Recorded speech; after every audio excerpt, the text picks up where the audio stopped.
Speaking of water, Southern Nevada Water Authority, the sponsors of this segment, is back with the summer water restrictions. Here's how they're helping you save money and our community save water.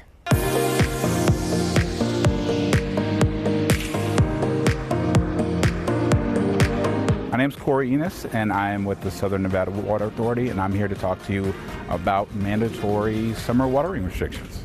As the calendar goes from May to August, it's time for all of us to adhere to our summer watering restrictions. It's one of the easiest and most impactful ways for us to save water.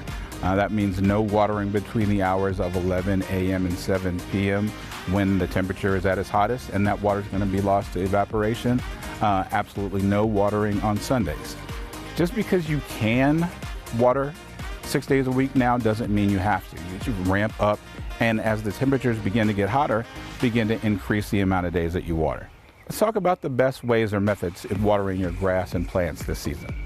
For grass, which is watered by sprinklers or spray irrigation, believe it or not, the grass only needs 12 minutes per day. That's 3 times a day, about 4 minutes a piece, spaced 1 hour apart.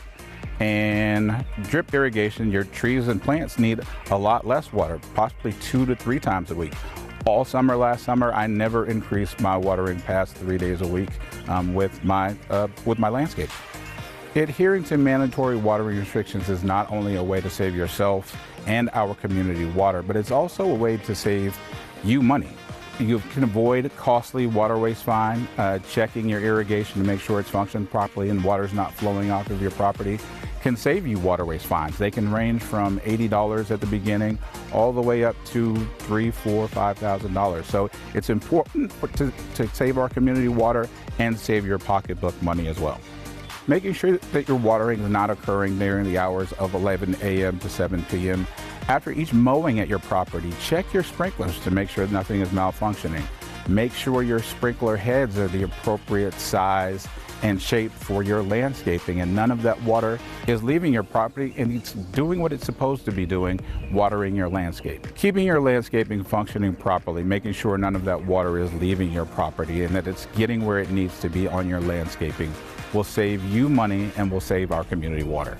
Something that a lot of people don't think of as a way to save water are smart irrigation controllers. If you go to SNWA.com, we have a rebate for installing a smart irrigation controller. It will do a lot of the work for you. It'll sense moisture in the air. It'll shut off if it's a rainy day. Smart irrigation controllers can connect to your phone, allowing you the ability to control your irrigation system even when you're not at home. Go to SNWA.com to find tips on watering, when you water, how often you should water, and ways to water. Just because you can water 6 days a week doesn't mean you should. Thank you, Southern Nevada Water Authority, for sponsoring that segment. For more information, call 702-258-SAVE or head to SNWA.com. We'll be right back.